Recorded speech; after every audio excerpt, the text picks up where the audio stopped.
Happy Juneteenth. Here at the comic shop, I had a very busy day. Um, if you recall, yesterday we talked about this. I went to Zeke's graduation yesterday, so we closed 2 hours early. But the thing is, Tuesday is a very busy day for me. Monday's a busy day, putting out all of Tuesday stuff. But Tuesday is arguably a busier day because the stuff that we're putting out, the comic books, the single issue comic books, require a lot more reorganizing and rejiggering. I usually do it in the last couple hours when it's a little bit slower here. But hey Mark, in the summer, it's not so much slower. The sun is out, it's nice outside, people come out, so it gets a little bit trickier to do it then. But more than that, I closed 2 hours earlier, so I wasn't able to do it. So I came in early today. Sarah had to drive kids and go to doctor and do all sorts of stuff. Actually, kind of early too, so it worked out. She dropped me off here around 10 o'clock, and I dealt with all the new books, cleaned up a bunch of stuff, got all these things ready, and then before you knew it, it was time for opening. I got customers and walk-ins because it's boiling and beautiful outside, and then I got a crazy trade-in. I got a trade-in of, this is actually a little bit of a trade-in from yesterday. This is all the stuff I've hand-selected from the trade-in.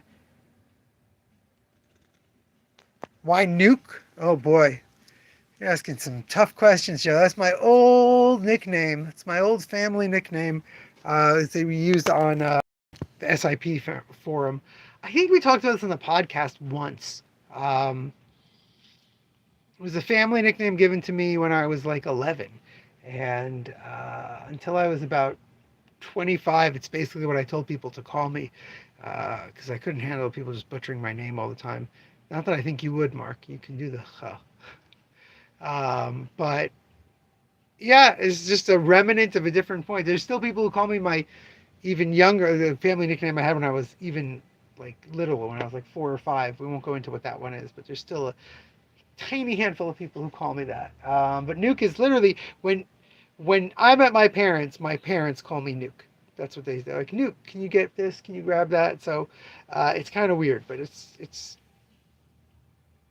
yeah. I don't think anyone who knows me after the age of like 30 calls me it. But sorry, Joe. Yeah. So it was a little crazy, getting a lot done.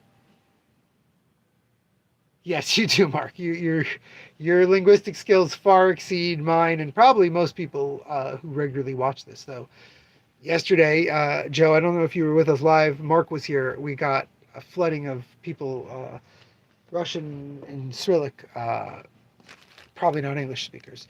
Anyway, yes, it's been a busy day. I got that trade, and I've got literally a gigantic stacks in the kids section of these books. They're DC Rebirth. For the vast majority of them. So going through them was literally just, oh, this makes a good little set. Oh, this was a fun miniseries. All the rest is going to go in the dollar bins. I feel kind of silly. We're talking, I'll show you. We're talking literally 1,000 comics to put in the dollar bins, and they're almost all bagged and boarded, which feels kind of ridiculous to put in the dollar bins. I should grab the bags and boards, but that's so much work. Look at this. All of that needs to go into the dollar bins. And yeah, like this is not bagged and boarded. A couple over here, but all the rest are. So I really feel like we should unbag and unboard them all. But I also feel like the amount of work that would be doesn't actually, let me show off the shelf a little bit more. Doesn't actually make it worthwhile. Yeah, I put it there to be like structural. Let's look at the new stuff we added. We added Ken Parker. By Bernardi and Milazzo, gorgeous book out of Belgium. This is a new Epicenter Comics who's just started putting out these nice big editions of things they call masterworks. Just put that out, really beautiful. Yeah, Joe, right? It's a big stack. We'll get to it once. The sets will be easy with the little stack I have it from, but those big ones are just too much work, I think, to unbag and board. But we'll see. If it's slow, it's supposed to be even hotter tomorrow, so it could be quite slow here. Hopefully we'll get a bunch done with it. We got the collected Rock Candy Mountain, which was in 2 volumes previously. Tremendous Kyle Starks series. Kyle Starks, one of the funniest guys working comics. Hobo fist fights. Just really great stuff. Our friend Andrew Cronke's Bloodrick. Joe, I think you got this in single issues, but now we've got the spot glossed trade. We will be trying to put together an event with Andrew some point, I don't know, in the next month before the end of July. But tomorrow is Lave's moving up ceremony, his last day of his regular school before he starts a summer program. So once that's all settled, we will get back to things. Second volume of Moonray, Brandon Graham and Horacio Penalta's fantastic, surreal, crazy series taking place in the world of a video game that has yet to be made. And that's all of our added oh no, the D. Snyder one. He's not going to take it. The D. Snyder story. D. Snyder's fight against the PMRC that led to some real freedom of the speech books being, laws being put on the books. It's kind of like the Larry Flint, People versus Larry Flint for D. Snyder. That's one of our new ones. Yeah, those are our books that weren't on yesterday. Everything else here we looked at yesterday. If you're joining us and you didn't join us yesterday, feel free to ask about anything you see here.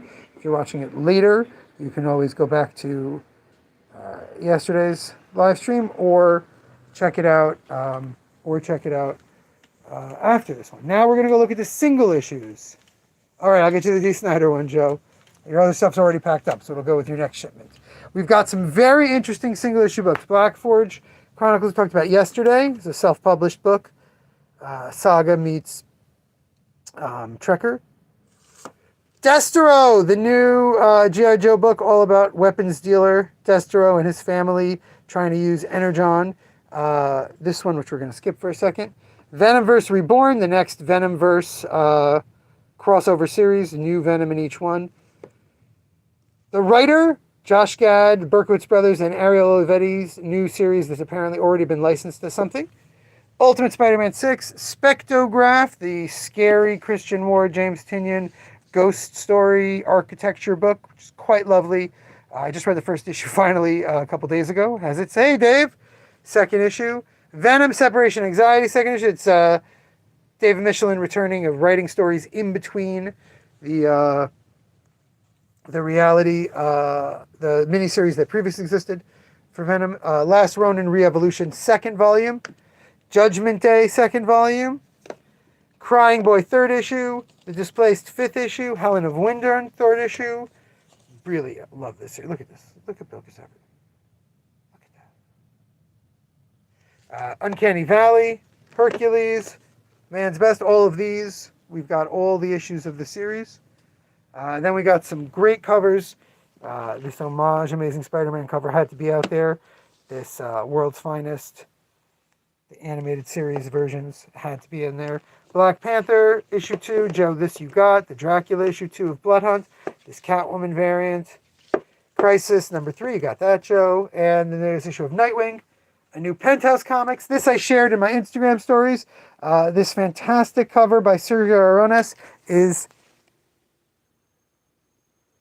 actually based on a concept by the great Al Jaffe from years ago. He sent a bunch of sketch ideas for covers, and they put them. Yeah, Penthouse Comics series is very interesting. Actually, I've been having a talk about these as these came out. Penthouse Comics was the more artsy of the grown-up comics that came out in the 90s, and they continued it here with this run. Unfortunately, there's an ongoing story that started in issue 1 that's still going in issue 3. An ongoing story that has a part 2 is issue 3, right? 3. There's a story that started in issue 2 that has a second part here. So about 2/3 of the magazine is ongoing stuff that you have to read the previous issues of. So I think we're going to be cutting back our orders on this because it's very hard to get into. We got other ongoings. One Hand, Titans, Wonder Woman with this gorgeous Pride cover, and then another one of these Turtles, black, white, and green. This is the Turtles anthology where everything is only in those 3 colors. This issue tremendous people, Gavin Smith, Tyler Boss, Javier Rodriguez, just really great creators, really having fun with this format and the Turtles. Very, very into this. I hope they do something like this with Godzilla soon. And yeah, that's everything. That's all the hot new stuff. My big goal for tomorrow, like I said, is going to be making sets. Oh, Mark, very hard, huh? You're talking about how hard it is to get into Penthouse?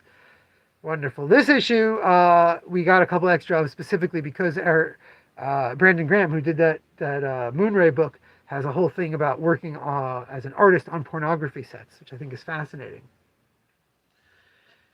Yeah, I really do. I'm super into the black, white, and red, black, white, and people constantly say to me, "Oh, can I read this? Should I?" And I'm like, "Are you joking?"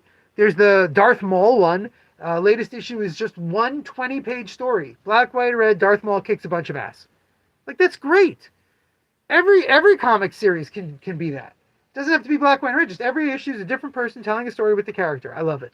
It's definitely something that I think we talked about, again, way back on the podcast, when I was trying to say what would get Kathy to read single issues. One of the things was more anthologies, more completely standalone single issues. And I think the single issue market is starting to get onto it. And that reminds me of the book that I skipped. Let's look at the book that I skipped. Very, very exciting book, for me at least.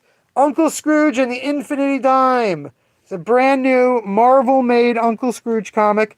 Jason Aaron writing the main story. It's a whole explanation why how much he loves Uncle Scrooge, and tons of great artists joining him. Classic Karl Barks-esque stuff with added Marvel verve, as well as classic reprints. That's the Scrooge's first appearance. Oh, this is Christmas on Bear Mountain. That's not his first appearance. Just very important change to Uncle Scrooge, how Scrooge acts as a character in this one. And then I think they have the first appearance as well. Oh, no, just that one. And then just the history of when he first appeared. But yeah, really exciting. They're going to be doing another fun little... OJ, I have a mask on because there's people who shop here